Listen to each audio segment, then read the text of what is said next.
4. You will hear a number of different recordings, and you'll have to answer questions on what you hear. There will be time for you to read the instructions and questions, and you'll have a chance to check your work. All the recordings will be played once only. The test is in 4 sections. At the end of the test, you will be given 10 minutes to transfer your answers to an answer sheet. Now turn to Section 1. Section 1. You will hear a conversation between a student looking for a host family and a housing advisor. First, you have some time to look at questions 1 to 5.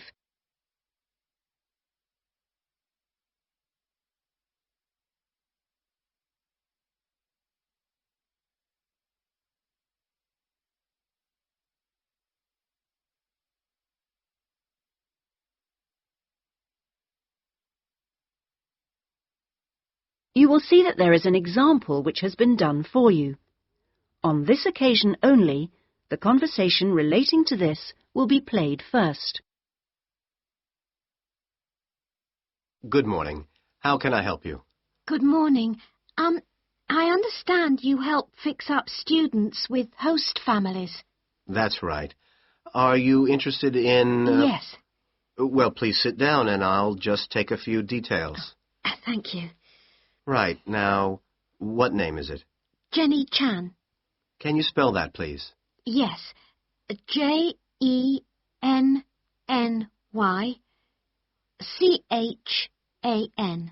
Right. And what is your present address?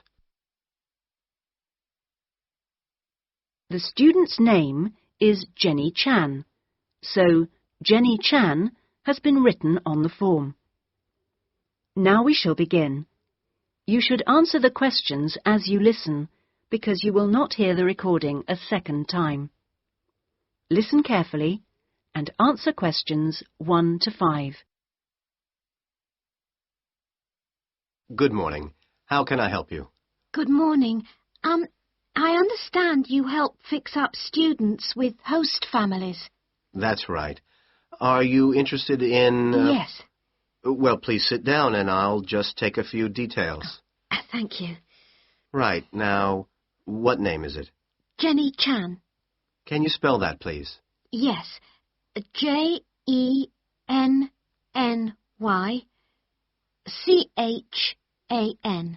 Right. And what is your present address?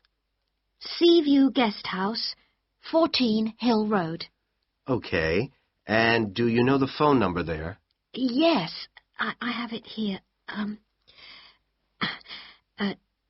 2237676. But I'm only there after about 7 p.m. So when would be the best time to catch you? I suppose between 9 and, let me see, past, before I leave for the college. Great. And can I ask you your age? I've just had my 19th birthday. And how long would you want to stay with the host family? I'm planning on staying a year, but at the moment I'm definitely here for 4 months only. I have to get an extension to my permit. You're working on it? Mm. Fine. And what will be your occupation while you're in the UK? Studying English? And what would you say your level of English is? Good, I think. I'd like to say advanced, but my written work is below the level of my spoken, so I suppose it's intermediate. Certainly your spoken English is advanced. Anyway, which area do you think you would prefer? Well, I'm studying right in the centre, but I'd really like to live in the northwest. That shouldn't be a great problem. We usually have lots of families up there. Before you hear the rest of the conversation, you have some time to look at questions 6 to 10.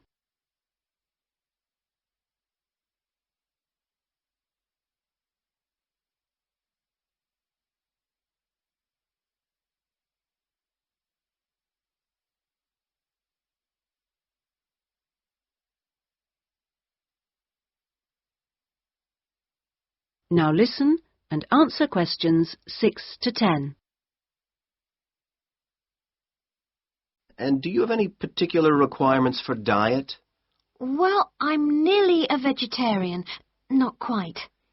Shall I say you are? It's probably easier that way. That would be best. Anything about your actual room? I would prefer my own facilities. En suite, is that right? Mm-hmm. And also, if it's possible, a TV. And I'd also like the house to have a real garden, rather than just a yard. Somewhere I could sit and be peaceful. Is that all? Well, I'm really serious about improving my English, so I'd prefer to be the only guest, if that's possible. No other guests. Yes, you get more practice that way. Anyway, obviously, all this is partly dependent on how much you're willing to pay. What did you have in mind? I was thinking in terms of about 60 to 80 pounds a week, but I'd go up to 100 if it was something special. Well, I don't think we'd have any problems finding something for you. Oh, good. And when would you want it for? I'd like to move in approximately 2 weeks. Let me see. It's the 10th today. So if we go for the Monday, it's the 23rd of March. Yes. Right. Good. And if I could ask one last question. That is the end of section 1. You now have half a minute to check your answers.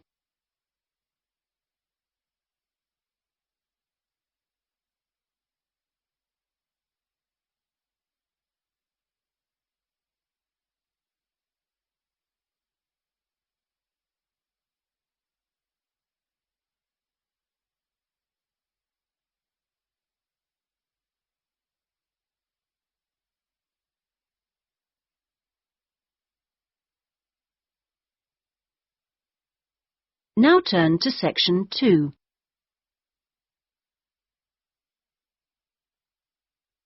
Section 2. You will hear a speech by an official at a meeting of a local football club at the start of a new football season. First, you have some time to look at questions 11 to 17.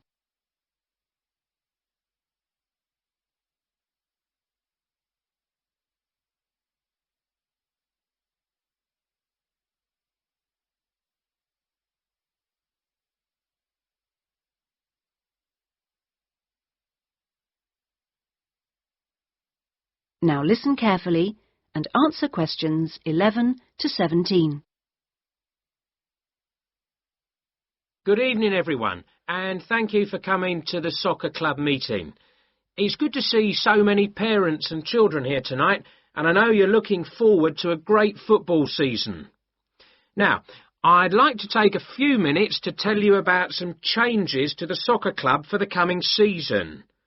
Now, this season, we'll be playing all our matches for both the junior and senior competitions at Kings Park, instead of Royal Park, which was used last season. Now, for meetings, we're going to use the clubhouse in Kings Park, and the next meeting will be held in the clubhouse on the 2nd of July. As usual, we hope to begin the season with a picnic next Saturday at the clubhouse. Please try and come to the picnic, as it's always good fun. The last week of the season, we usually have a dinner and presentation of prizes to the players, and more information about this will be given to you later in the season. This season, we have more teams than ever. We hope to have 10 teams instead of 5 in the junior competition, and they will play on Saturday mornings beginning at 8:30 a.m. Training sessions will be held in Kings Park on Wednesday afternoons for the juniors, and they will be wearing red shirts again this year. In the senior competition, there will be 4 teams, same as last year, and their games will be played on Saturday afternoons, starting at 2:30. It will be at a 2 o'clock start, and the training session for seniors is planned for Sunday afternoons. Before you hear the rest of the speech, you have some time to look at questions 18 to 20.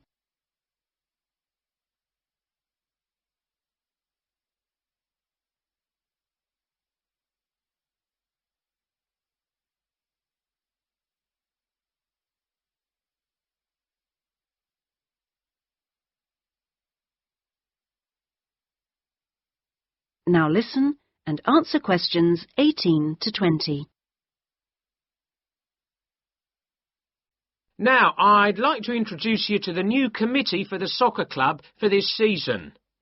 Firstly, let me welcome Robert Young, the new president, who will manage the meetings for the next 2 years.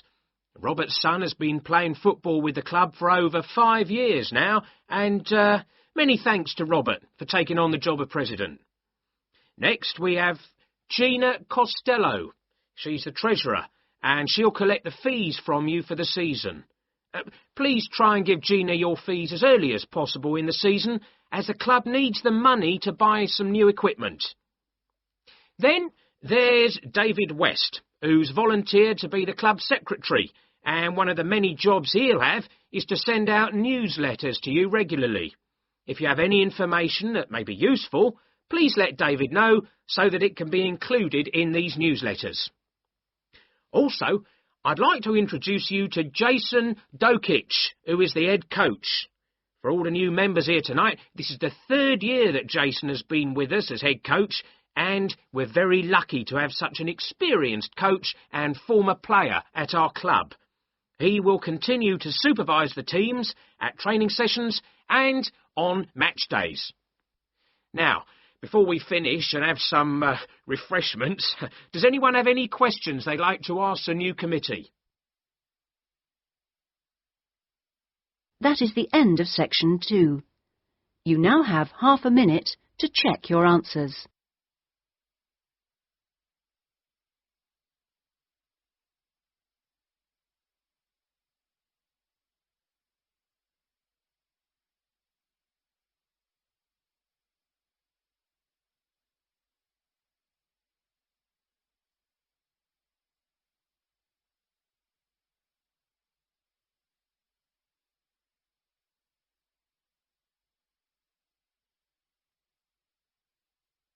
Now turn to section 3.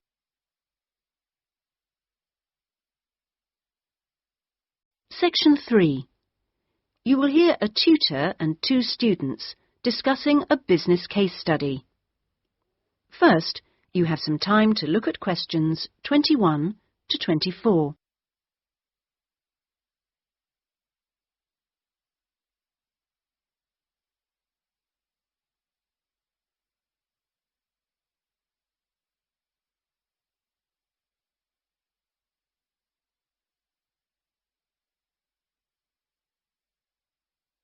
Now listen carefully and answer questions 21 to 24. Right, Jason and Karen. Now, I asked you to look at the case study for Box Telecom as part of your exam assessment. It's interesting because they're in the middle of problems at the moment, and I want you to track how they deal with them. Let's start with you, Karen. Having read through the case study, can you just summarise what the problems were that Box Telecom had to take on board?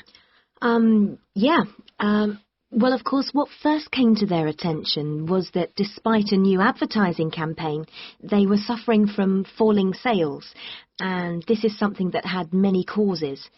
On top of that immediate problem, what had also happened over the last 2 years was that although they had invested in an expansion plan, they had to face up to increased competition. And before they had a chance to get to grips with the effects of that, they were stalled by a strike, and it was just when they were thinking about making a colossal investment in new machinery for their plants. So they were really in trouble. Yes, I think that's fair. And, Jason, now you contacted the company, didn't you? What did the company define as the reasons for these problems?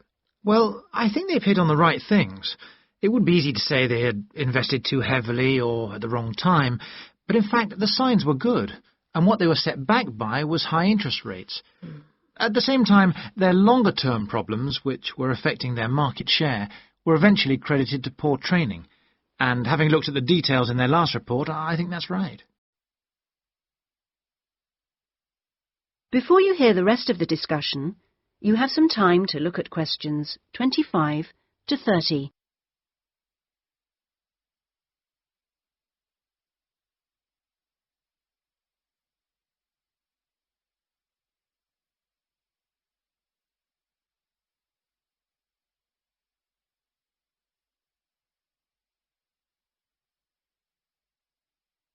Now listen and answer questions 25 to 30.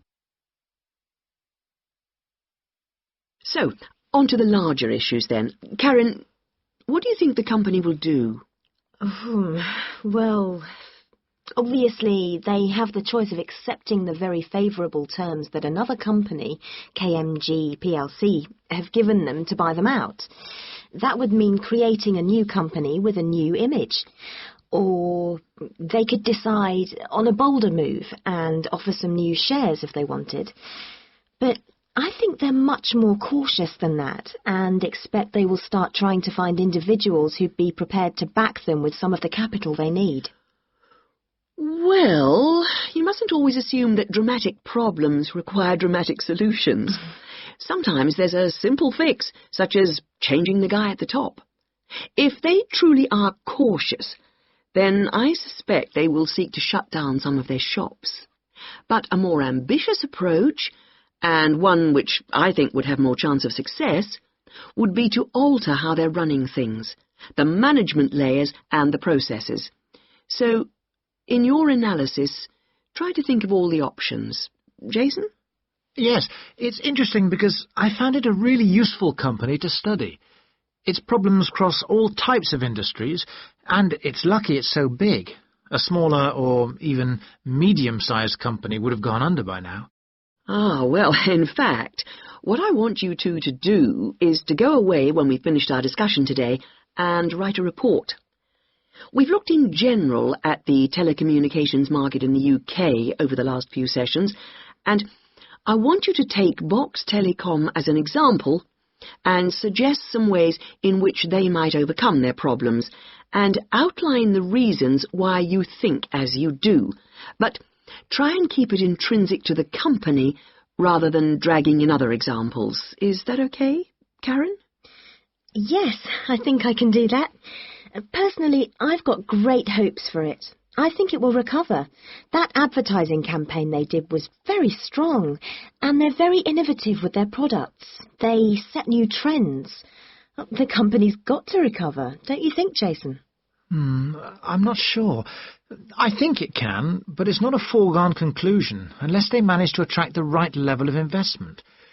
The company definitely needs a boost, and to attract more highly skilled workers if their recovery is to be long-lasting. When I was talking to the marketing manager, he said to me that he thinks the company had got a great management team. But he would say that, wouldn't he? But they are suffering from having to work with outdated production machinery, and that could cost a lot to put right. Well, personally, I think the stock market is to blame. I think they were expecting too much of the company, and then inevitably it looked bad when it didn't perform. The market should have had more realistic expectations. And I disagree with you about the advertising campaign, Karen. That's where they could do with some innovation to get sales kick-started. Anyway, let's see what you come up with those. That is the end of section 3. You now have half a minute to check your answers.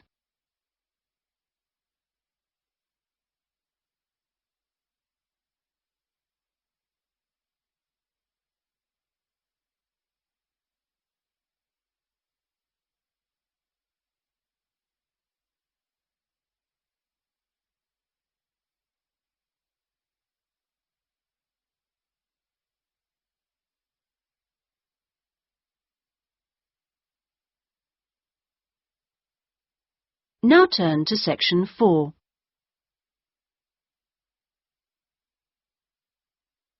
Section 4. You will hear a university librarian giving a talk to new students. First, you have some time to look at questions 31 to 40.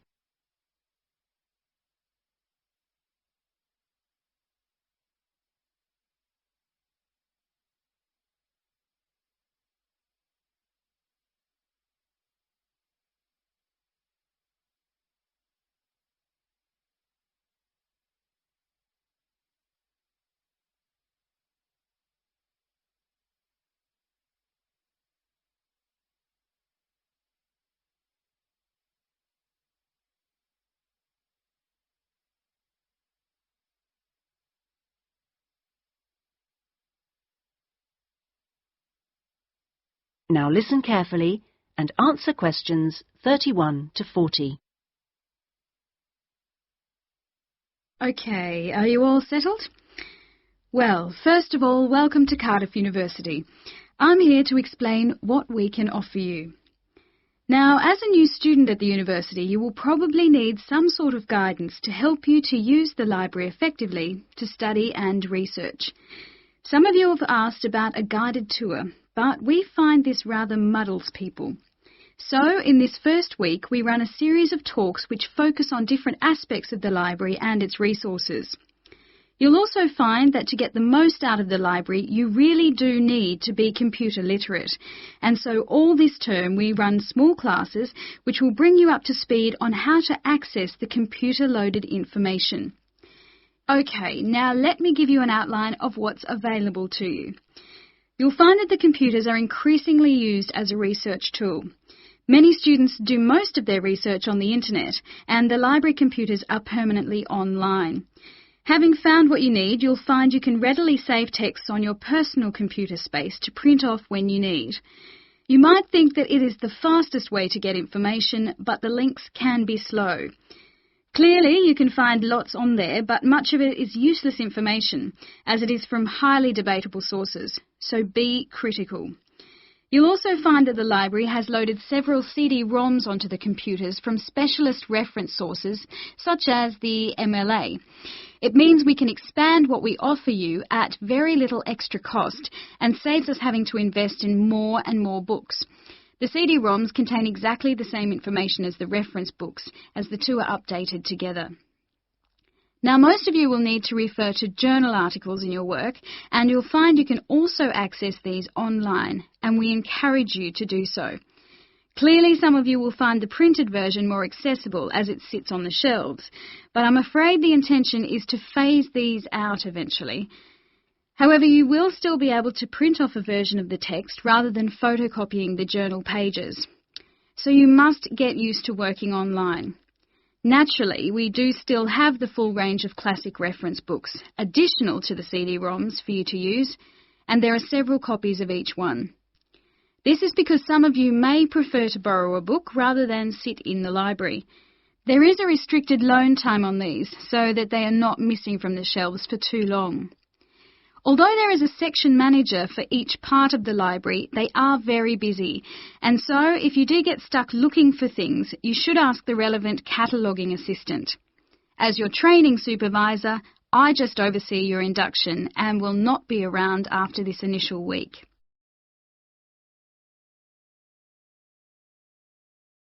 Some of you may be interested to know that the library is offering specialised training sessions on writing a dissertation. Obviously, this is not relevant to those of you who are undergraduates, it is just for postgraduates. Your department will discuss the planning stage of the dissertation, i.e. what you're going to do with you, and we will focus on the structure of it. However, the training will also include some time on the computers. I realise most of you know how to organise files, but we can show you the different ways to run data programs. Your tutors will tell you at the outset how to set out the chapters they require, but you will need to ask them how they would like you to organise the bibliography, because it varies depending on your subject area. When you've got something together, the trainer here will look through the draft version for you to see if it's okay. And one final point, for those of you who have registered from abroad, we can offer individual sessions on dissertations if you feel you need them. If you require language lessons, then they are available from the International Centre next to the Law Department. That is the end of section 4. You now have half a minute to check your answers.